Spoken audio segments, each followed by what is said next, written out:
Geger, Malaysia dan Singapura panik. Kenapa? Karena Indonesia lagi main besar di Asia Tenggara.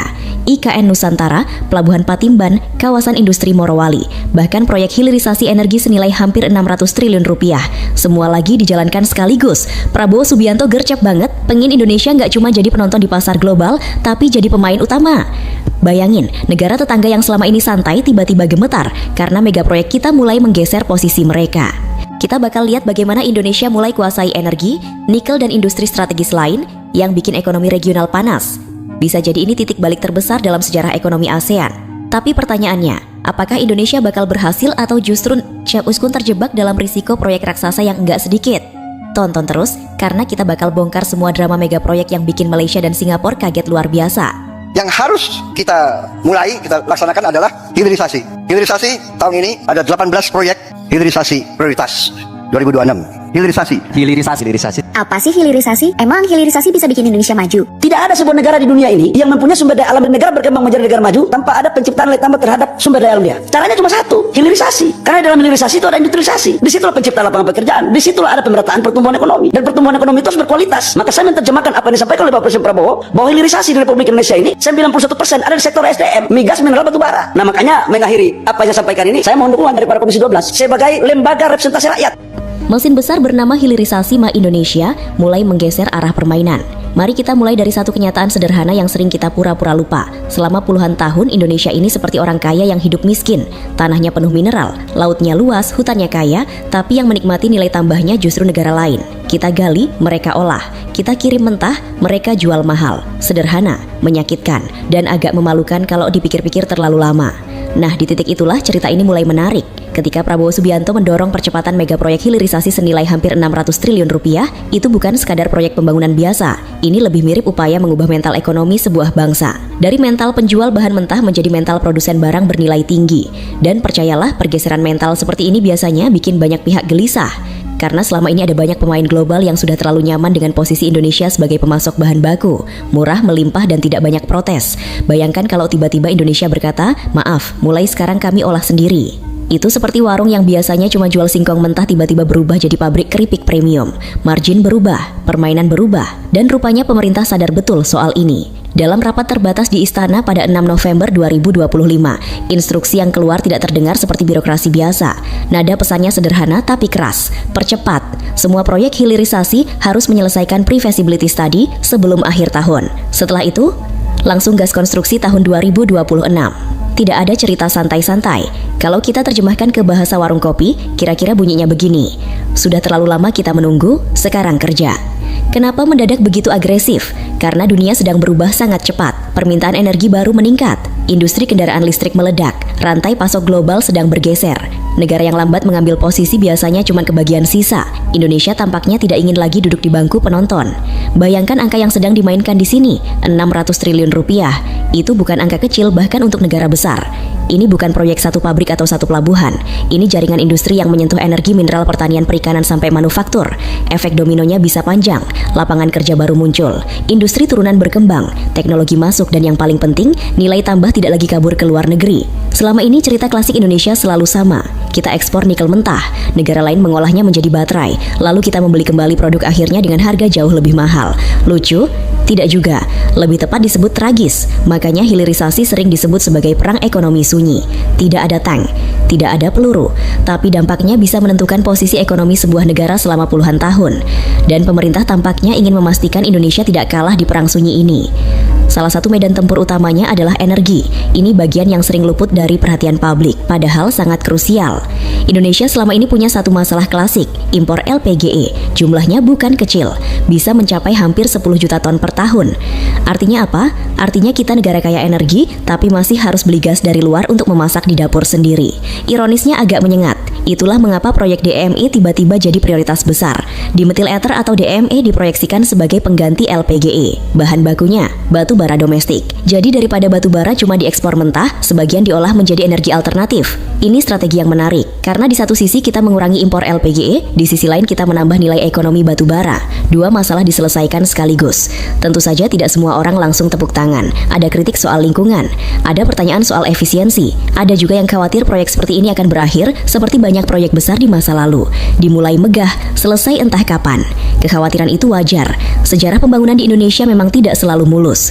Kita pernah punya banyak proyek ambisius yang akhirnya tersendat oleh birokrasi, konflik kepentingan, atau sekadar penyakit klasik bernama lambat. Tapi kali ini ada satu faktor yang membuat cerita ini sedikit berbeda, tekanan global. Dunia sedang memasuki era transisi energi dan industrialisasi berbasis mineral strategis. Nikel, tembaga, litium semua menjadi bahan baku masa depan. Dan Indonesia kebetulan duduk di atas salah satu cadangan terbesar di dunia. Kalau kesempatan ini dilewatkan, mungkin kita harus menunggu puluhan tahun lagi untuk kesempatan berikutnya. Itulah sebabnya pemerintah sekarang terlihat seperti sedang mengejar waktu. Kilang minyak baru dipersiapkan, proyek energi dipercepat, infrastruktur industri diperluas, semua bergerak hampir bersamaan. Kalau dianalogikan, ini seperti seseorang yang selama bertahun-tahun hanya berjalan santai, lalu tiba-tiba memutuskan untuk sprint. Risikonya tentu ada, tapi kadang memang perlu. Menariknya lagi, dari sisi pendanaan pemerintah terlihat cukup percaya diri. Rosan Perkasa Roslani, Menteri Investasi yang juga memimpin Danantara, mengatakan bahwa secara finansial proyek-proyek ini dalam kondisi aman. Lembaga tersebut bahkan memiliki peringkat kredit AA dari lembaga pemeringkat domestik. Bahasa teknisnya mungkin terdengar membosankan, tapi intinya sederhana. Investor masih percaya, dan kepercayaan itu penting karena proyek hilirisasi bukan hanya soal membangun pabrik. Ini soal membangun ekosistem industri. Butuh teknologi, butuh pasar, butuh rantai pasok, dan tentu saja butuh modal yang tidak sedikit. Rosan juga mengingatkan satu hal penting yang sering diabaikan ketika orang terlalu bersemangat dengan proyek besar, kesiapan teknis. Uang saja tidak cukup. Setiap proyek harus siap secara hukum, administratif, teknologi, dan manajemen. Kalau tidak, hasilnya bisa kacau. Makanya pemerintah melakukan evaluasi menyeluruh sebelum benar-benar menekan tombol start. Langkah ini mungkin terlihat lambat bagi sebagian orang, tapi sebenarnya ini justru bagian penting dari proyek skala raksasa. Karena membangun industri bukan seperti membangun ruko. Kalau ruko salah desain, paling rugi beberapa miliar. Kalau proyek energi nasional salah perhitungan, dampaknya bisa puluhan tahun.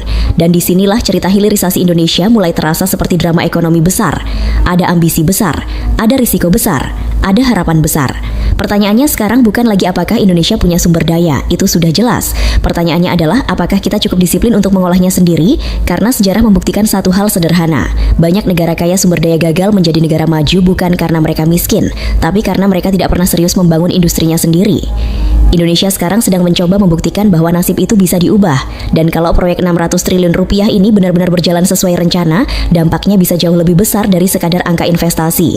Ini bisa menjadi titik balik, titik di mana Indonesia berhenti menjadi penjual bahan mentah dan mulai menjadi produsen masa depan. Tapi tentu saja cerita besar seperti ini tidak pernah sesederhana rencana di atas kertas. Karena di balik angka 600 triliun rupiah itu, ada pertarungan kepentingan, dinamika politik, persaingan global, dan satu pertanyaan yang masih menggantung di udara. Apakah Indonesia benar-benar siap memainkan permainan industri kelas dunia? Selanjutnya, kita akan melihat bagaimana proyek-proyek hilirisasi ini sebenarnya bukan hanya soal energi atau mineral tapi juga bagian dari perebutan pengaruh ekonomi di Asia Tenggara yang mulai berubah pelan-pelan. Hilirisasi, perebutan nilai tambah, dan permainan besar Asia Tenggara. Sekarang mari kita naik satu tingkat dari cerita sebelumnya. Karena kalau kita melihat hilirisasi hanya sebagai proyek ekonomi domestik, kita sebenarnya sedang melihat setengah gambar saja. Setengah lainnya ada di peta Asia Tenggara. Dan di peta itu persaingannya tidak pernah benar-benar sepi. Selama puluhan tahun struktur ekonomi kawasan ini sebenarnya cukup jelas. Ada negara yang menjadi pusat finansial, ada yang menjadi pusat manufaktur, ada juga yang menjadi pemasok bahan mentah. Kalau kita jujur, posisi Indonesia selama ini sering berada di kategori terakhir. Kita kirim batu bara, nikel, sawit, karet, dan berbagai komoditas lain ke luar negeri. Lalu negara lain mengolahnya menjadi produk industri bernilai tinggi. Setelah itu produk tersebut kembali masuk ke pasar Indonesia dengan harga berkali-kali lipat. Siklus ini berlangsung lama, terlalu lama. Dan mungkin itulah alasan kenapa agenda hilirisasi sekarang tidak lagi terdengar seperti slogan kampanye, melainkan seperti strategi nasional yang cukup serius. Karena begitu sebuah negara mulai mengolah sumber daya alamnya sendiri, posisi tawarnya langsung berubah. Ambil contoh sederhana, nikel. Dulu Indonesia dikenal sebagai eksportir nikel mentah. Bahan bakunya keluar, nilai tambahnya tinggal di luar negeri. Tapi setelah larangan ekspor biji nikel dan dorongan hilirisasi, industri pengolahan mulai tumbuh di dalam negeri. Pabrik smelter bermunculan, investasi masuk, ekosistem baterai kendaraan listrik mulai terbentuk. Ini bukan kebetulan. Dunia sedang menuju era kendaraan listrik. Permintaan baterai meningkat tajam, dan salah satu komponen utama baterai itu adalah nikel. Jadi ketika Indonesia memutuskan untuk tidak lagi menjual nikel mentah, sebenarnya kita sedang mengubah posisi dalam rantai pasok global. Ibarat permainan kartu, kita akhirnya memegang kartu yang lebih kuat. Tapi tentu saja langkah seperti ini tidak selalu disambut dengan senyum manis oleh semua pihak. Beberapa negara sempat menggugat kebijakan larangan ekspor mineral mentah Indonesia ke Organisasi Perdagangan Internasional.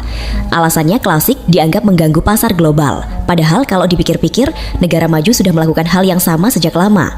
Mereka melindungi industrinya, membangun manufaktur domestik, dan memastikan nilai tambah tetap berada di dalam negeri.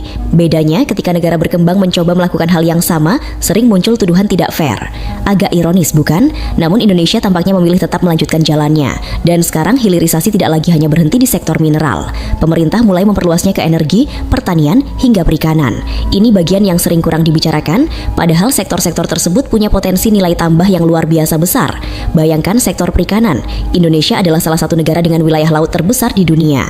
Tapi selama bertahun-tahun, kita lebih banyak menjual ikan mentah daripada produk olahan. Padahal nilai ekonomi ikan kalengan, filet premium, atau produk seafood olahan bisa jauh lebih tinggi. Hal yang sama juga terjadi di sektor pertanian. Banyak komoditas kita diekspor dalam bentuk mentah atau setengah jadi. Kakao, kopi, rempah-rempah, semuanya punya cerita yang hampir sama.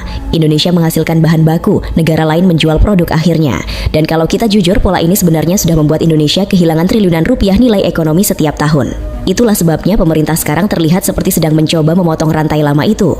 Tidak lagi sekadar menjual bahan mentah, tapi juga mengolahnya menjadi produk industri. Kalau berhasil, dampaknya bisa sangat luas. Lapangan kerja bertambah, teknologi masuk, industri turunan berkembang.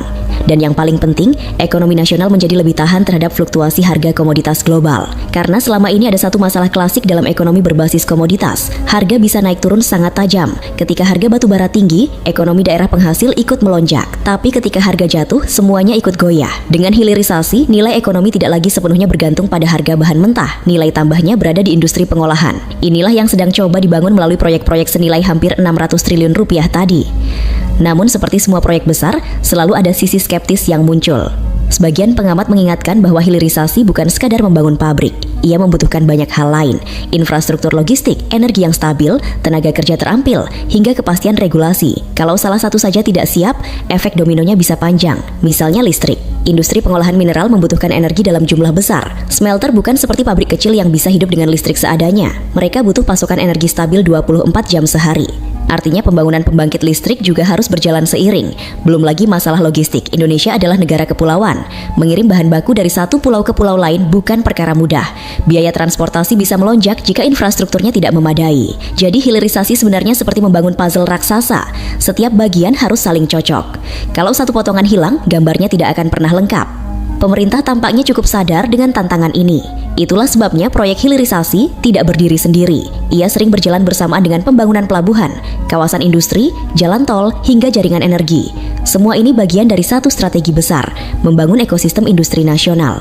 Dan di balik semua itu ada satu tujuan yang jarang diucapkan secara langsung, tapi jelas terasa. Indonesia ingin naik kelas, bukan lagi sekadar pemain pelengkap di ekonomi Asia Tenggara, tetapi menjadi salah satu pusat produksi utama di kawasan. Kalau ini terdengar ambisius, ya memang begitu. Karena selama ini peta ekonomi ASEAN relatif stabil. Ada negara yang menjadi pusat keuangan regional, ada yang menjadi hub logistik global, ada yang kuat di manufaktur elektronik. Indonesia punya pasar besar, sumber daya besar, tapi industri bernilai tambah tinggi masih terus berkembang. Nah, hilirisasi ini bisa menjadi alat untuk mempercepat perubahan tersebut. Bayangkan, jika energi domestik lebih mandiri, jika mineral diolah di dalam negeri, jika industri baterai berkembang, jika sektor perikanan dan pertanian naik kelas menjadi industri pengolahan modern, ekonomi Indonesia bisa berubah jauh lebih cepat dari yang banyak orang bayangkan. Tentu saja ini bukan jalan mulus tanpa hambatan. Birokrasi masih harus dibenahi, infrastruktur masih harus diperkuat, koordinasi antar lembaga masih sering menjadi tantangan klasik. Dan seperti yang sering terjadi di proyek besar, godaan kepentingan jangka pendek juga selalu ada. Karena proyek bernilai ratusan triliun rupiah tentu menarik perhatian banyak pihak. Disinilah konsistensi pemerintah benar-benar diuji. Apakah hilirisasi akan menjadi strategi jangka panjang yang konsisten atau hanya program ambisius yang perlahan kehilangan momentum? Pertanyaan ini penting karena sejarah pembangunan di banyak negara menunjukkan satu pola yang sama. Industrialisasi membutuhkan kesabaran panjang. Tidak ada negara yang berubah menjadi kekuatan industri dalam 5 tahun. Butuh 1 dekada, kadang 2. Dan di tengah perjalanan panjang itu biasanya muncul banyak gangguan, tekanan politik, perubahan ekonomi global, krisis finansial, atau sekadar pergantian kepemimpinan yang membawa prioritas baru. Itulah sebabnya sebagian analis mengatakan bahwa ujian terbesar hilirisasi Indonesia bukanlah memulai proyeknya, melainkan menyelesaikannya. Karena memulai proyek besar itu mudah, mengumumkannya bahkan lebih mudah. Yang sulit adalah menjaga proyek itu tetap berjalan sampai benar-benar menghasilkan manfaat ekonomi nyata. Dan sekarang Indonesia sedang berada di fase yang sangat menentukan. Proyek-proyek mulai disiapkan, investasi mulai bergerak, infrastruktur mulai dibangun, semua terlihat menjanjikan. Tapi sejarah selalu punya satu kebiasaan, ia baru memberi penilaian setelah semuanya selesai. Jadi pertanyaannya sekarang bukan lagi apakah hilirisasi adalah ide bagus. Pertanyaannya jauh lebih sederhana dan jauh lebih sulit dijawab. Apakah Indonesia benar-benar mampu menyelesaikan revolusi industrinya sendiri? Karena jika jawabannya ya, maka bukan hanya ekonomi domestik yang berubah. Peta kekuatan ekonomi Asia Tenggara juga bisa ikut bergeser. Indonesia bangkit saat peta ekonomi ASEAN mulai bergeser. Oke, sekarang kita masuk ke titik paling panas dari cerita ini. Bagaimana semua megaproyek hilirisasi dan industrialisasi Indonesia bisa mengubah peta ekonomi Asia Tenggara. Dan percayalah, ini bukan sekadar teori ekonomi di papan tulis, tapi permainan nyata yang bikin beberapa negara tetangga mulai garuk-garuk kepala. Selama puluhan tahun, struktur ekonomi ASEAN itu cukup jelas. Singapura duduk manis sebagai pusat finansial dan logistik. Malaysia stabil dengan manufaktur dan ekspor komoditas tertentu. Thailand dan Vietnam jadi pabrik regional, ekspor elektronik dan tekstil. Indonesia, selama ini kita lebih sering jadi tukang kirim bahan mentah. Kaya raya tapi posisi tawar rendah. Ironis, tapi itulah faktanya. Nah, sekarang bayangkan skenario ini. Indonesia mulai mengolah sendiri mineralnya, membangun kilang minyak domestik, membangun industri baterai kendaraan listrik, memperkuat sektor perikanan dan pertanian dengan hilirisasi. Boom! Perlahan, negara ini tidak lagi duduk di pinggir arena, tapi mulai menyalip di jalur utama. Dari sisi geopolitik ini sangat menarik. Indonesia memiliki pasar domestik terbesar di ASEAN, sumber daya alam melimpah dan tenaga kerja yang relatif murah tapi mulai terampil. Kalau semuanya berjalan lancar, negara ini bisa menjadi pusat manufaktur, energi dan teknologi baru di kawasan. Bisa dibilang peta ekonomi ASEAN sedang di-reshuffle perlahan tapi pasti. Ini bukan klaim kosong. Lihat proyek-proyek spesifiknya. IKN Nusantara di Kalimantan Timur, misalnya, bukan sekadar pemindahan ibu kota. Pemerintah membayangkan kota pintar yang ramah lingkungan, pusat pemerintahan, dan pusat ekonomi baru. Investor dari berbagai negara mulai melirik, karena kota ini bisa menjadi hub ekonomi alternatif, bukan hanya Jakarta. Pelabuhan Patimban di Jawa Barat juga menarik. Bayangkan pelabuhan yang bisa menyaingi Port of Singapore dalam kapasitas logistik. Selama ini banyak komoditas Indonesia mesti transit lewat Singapura dulu. Dengan pelabuhan sendiri yang modern dan kapasitas besar, Indonesia bisa menekan biaya logistik, mempercepat ekspor impor, dan otomatis memperkuat posisi tawar di perdagangan global. Singapura tentu nggak bisa diam saja melihat ini.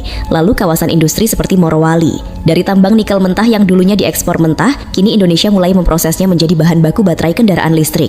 Itu artinya nilai tambahnya tetap di dalam negeri, lapangan kerja bertambah, teknologi masuk, dan posisi Indonesia di rantai pasok global semakin kuat.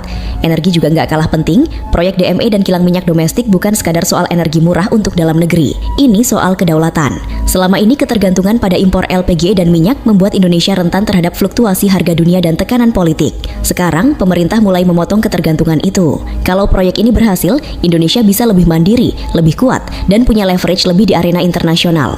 Tapi tentu saja semua ambisi besar ini penuh risiko. Dalam geopolitik dan ekonomi, setiap langkah ambisius selalu menimbulkan reaksi. Negara tetangga, investor asing, dan bahkan pasar global akan mengamati dengan seksama. Jika Indonesia tergelincir, biaya politik dan ekonomi bisa besar. Jika berhasil, peta kekuatan kawasan berubah. Dan ada satu hal yang sering luput dari perhatian orang, momentum.